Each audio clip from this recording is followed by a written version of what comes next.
Hi,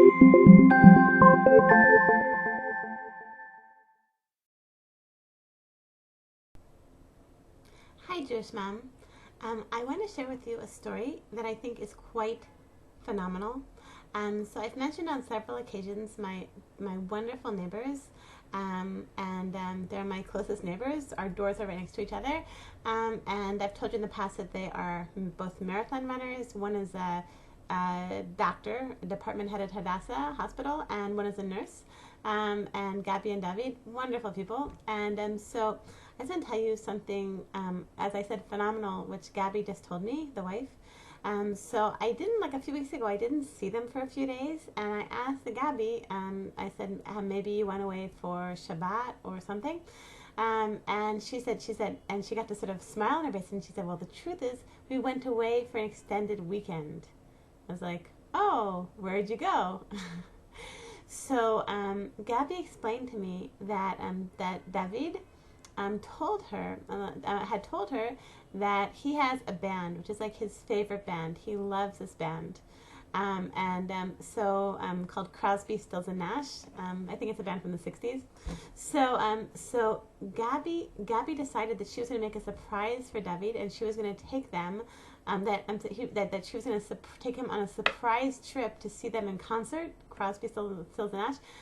So she did a bunch of research. She realized that Crosby, Stills and Nash was going to have a revival concert in Brooklyn, New York. Gabby, without revealing anything to her husband, she told him to take a few days off from work, and she bought the tickets, and she made the hotel arrangements or whatever, and she just planned the whole thing without him even knowing. What a huge surprise. And David was so surprised, and wow, it's just an amazing story. The reason I'm sharing this is because so Gabby and David are newlyweds. They got married a little bit less than 2 years ago, I think. And in the meantime, they don't have any children together. So I don't think that any of us are going to be doing something that big. But I think it's like that story was really an inspiration for me. I just heard something interesting this week from my teacher Dina Friedman of the mastery course. I'm taking the mastery course with her, and so she's talking now about marriage for a few weeks, and she mentioned the concept of entropy. So maybe some of you remember entropy from your high school science classes. It's the tendency of all things to deteriorate. If you don't take care of something and you don't prevent it, the natural course of all things in the world is to deteriorate. So we see it in our homes. If you don't take care of like your house, eventually like things will start falling apart. And it's true also of marriages, right? In marriages as well. If we don't invest in our marriages, then our marriages will deteriorate.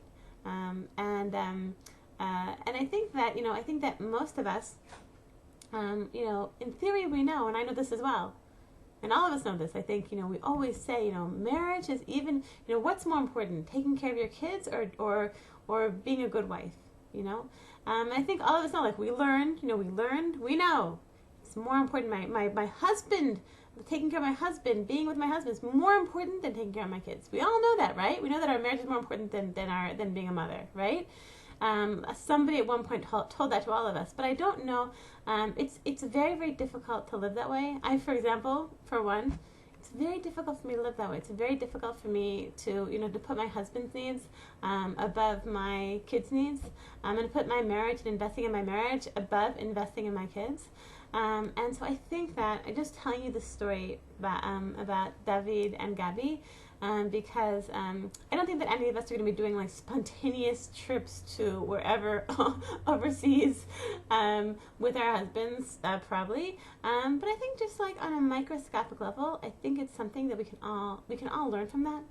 Learn, like doing small things to surprise our husbands, small things to, small nice things for our husbands, things to make them happy. You're like in a candy store, you see like the kind of candy bar. My husband likes the 80% chocolate, but he likes it the 80% chocolate. So when I'm in a candy store, I need to remember to get that for him. If I'm walking by somewhere and I see like his favorite pen, or I know that's the kind of tea that he likes, I make him a cup of tea.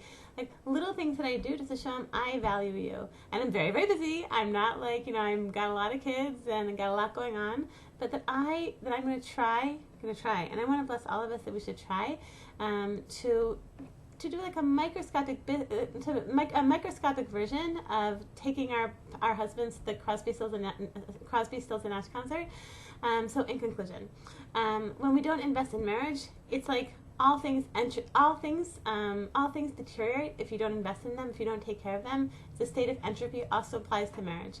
Dana Friedman, she was explaining that there's many people who are married, but in fact they're divorced. People who are technically married, but there's really no connection between them, and they're just sort of like living in the same house, but there's no connection. How important it is for us to make investment, to do small nice things for husbands, to spend time with our husbands, to talk with our husbands, communicate with them, to go out of our way, even though it's convenient. We're busy with our kids, and the kids are sort of more pressing in a way. It's more pressing to take care of the 2-year-old or the 4-year-old, or this one who's screaming for you, or that one who's tugging at your skirt.